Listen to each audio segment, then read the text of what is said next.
rubrica, como vocês já sabem, hoje vamos falar sobre reexame, não é? À luz do artigo 127 do Código de Estrada. Muito bom dia. Hoje tenho comigo o inspetor-chefe Celso Soito António.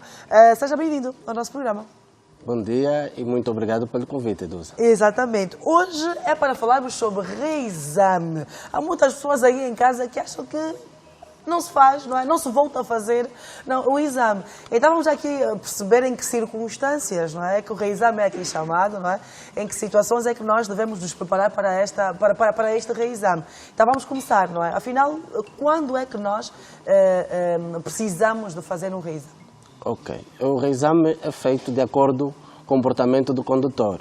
Ou seja, o Código de Estrada dita que, havendo dúvidas fundadas sobre a incapacidade do exercício da condução com segurança, o condutor possa ser submetido a reexame. Ok. E o que nos leva a isto, geralmente, são as infrações por nós cometidas. A má conduta na estrada. Exatamente, exatamente. Exato, porque às vezes nós temos aquela ideia de que, ok, eu já tenho a minha carta, já fiz o meu exame, tenho a minha carta, não é? E, enfim, não é? Posso cometer infrações à torta e à direita que não vai acontecer nada, não vai ser caçada a carta nem nada, mas não é bem assim. Não é bem assim, porque nós, ao nível do Código de Estrada, temos as infrações leves e as graves. Pois. E as contravenções graves ou infrações graves, né, elas geralmente nos dão inibição de conduzir. Então, num período de 3 anos, se eu cometer 5 infrações que nos dão inibição de conduzir durante 2 meses ou 1 ano, devo ser submetido a reexame. A reexame. E neste reexame, como é que ele acontece? Ele pronto, pode ser comparado ao primeiro que se faz ou tem alguma especificidade, não é, pela sua natureza? Tem alguma a especificidade de acordo com aquilo que denotou a sua incapacidade, não é? Okay. Se for do ponto de vista da interpretação do sistema de código, se for do ponto de vista da condução propriamente dita, a prática da condução, então o exame aí vai se incidir. Só que, diferente do exame normal, esse exame deverá ser acompanhado de uma comissão de júri. Ok. Sério? Sério. É para deixar as pessoas... Se no exame normal nós já ficamos nervosos, né? Quanto mais no reexame que temos ali, não é? Um júri a avaliar, por mais que a pessoa saiba que tudo desaparece da cabeça. Certo. Certo, porque o indivíduo já estava habilitado. Essa comissão de júri é composta por que elementos? Por que profissionais? São compostas pelos técnicos da direção de trânsito Okay. e os outros técnicos afim, dependente da situação. Boa. Porque também temos a questão da avaliação psicológica. Pois. Imaginemos que alguém demonstrou um certo comportamento e, feito estudo, mandou-se para uma entidade médica e constatou-se isso. Então, passando esse período, ele, quando volta para requerer o exame, tem que ter essa equipa médica para fazer então os testes médicos necessários de acordo com a avaliação mental ou física desse condutor. Mas às vezes não levamos muito aqui a cabo essa questão da avaliação psicológica, mas que é muito, mas muito importante, não é? E eu acredito que vocês, enquanto polícia, não é, já acabaram por se debater com inúmeras situações em que perceberam que, se calhar, determinado automobilista devia exatamente passar por este exame, não é, psicológico. Nós olhamos aqui para as nossas estradas e tem coisas que acontecem que a gente pergunta, meu Deus, não é? Eu acho que devíamos todos passar aqui por um exame psicológico, se calhar alguma coisa pode não estar bem, que é mesmo o stress, não é? Em excesso que nós vivemos nas estradas, não é? Às vezes transformar a estrada como se fosse um campo de batalha, não é?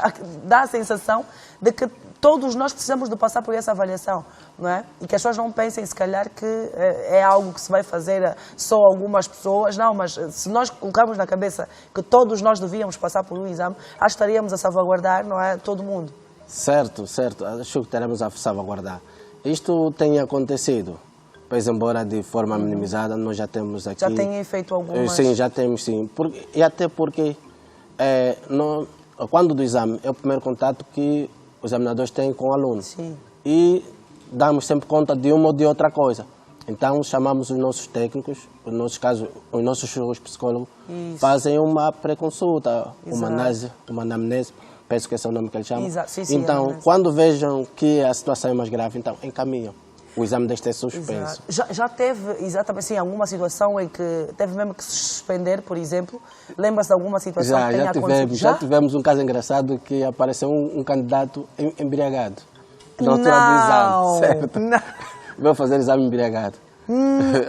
Notou-se. Mas perceber que até aquelas pessoas que vão te até dar conta é difícil, mas notava-se claramente que ele estava sob efeito de álcool. Sim, notava-se à primeira vista, as perguntas, e depois não queria ficar quieto. Os outros estavam respondendo, ele também respondia. Então chamou-se, nosso psicólogo, fez, presumiu-se que é isso, o teste e tal. Mas foi suspenso do exame. Quem é que vai fazer um exame, não é, alcoolizado? Foi suspenso do exame. Então, é só para ver, às vezes, às vezes nós não entendemos determinadas iniciativas da nossa polícia, não é? Às vezes achamos que muitos de nós, é exagerado, não é? Não, a polícia está a exagerar.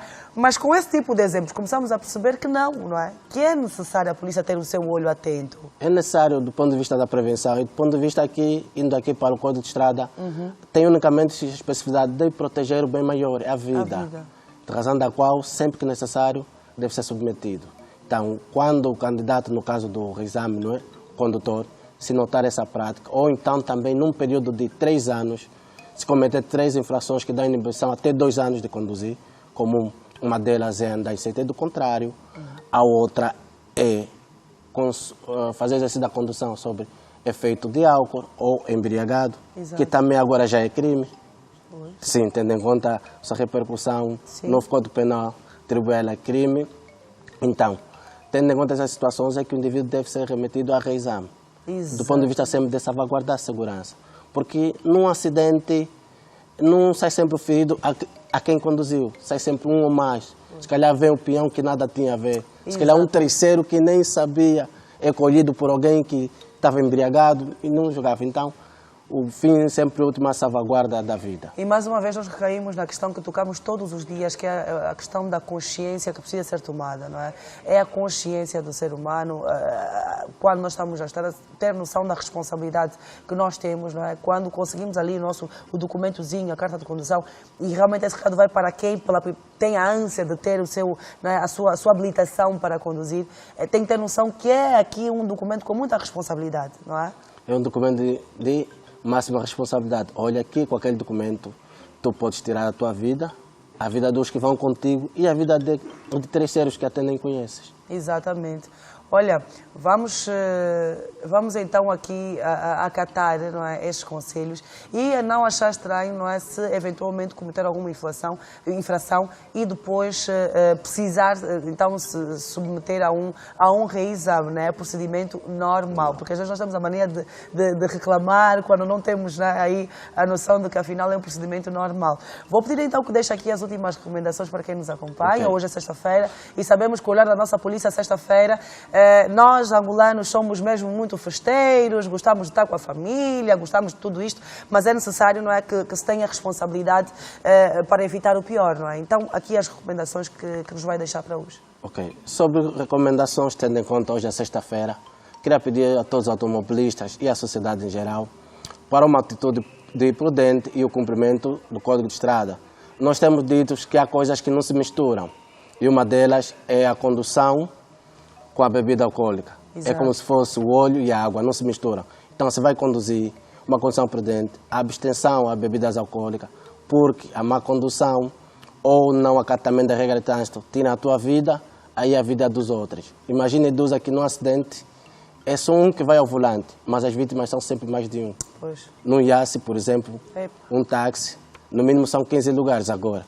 Já imaginou um acidente? São 15 pessoas. Essas 15 pessoas podiam ser responsáveis cada uma de uma família de mais 15 pessoas. Exatamente. Já imaginamos o número de gente. Então, nosso apelo vai aqui para uma condução prudente e seguir sempre as regras de trânsito. E aos nossos peões também chamar a atenção. As passadeiras, as pedonais, foram construídas para que o peão possa passar em segurança. Não deixe que 5 minutos da tua vida roubem uma vida por completo, porque tenho a pressa de passar e vou passar por baixo da pedonal e não pela pedonal. Então, também este vai o nosso conselho. Exatamente, olha, muito obrigada mesmo. Estive então a conversar com o inspetor-chefe Celso Soito António. Obrigada pela sua presença, é sempre muito bom recebê-lo e estaremos juntos em próximas oportunidades. Nós é que agradecemos, desde já esperamos as próximas oportunidades. Exatamente, obrigada e bom trabalho. Nós deste lado seguimos e sim, vamos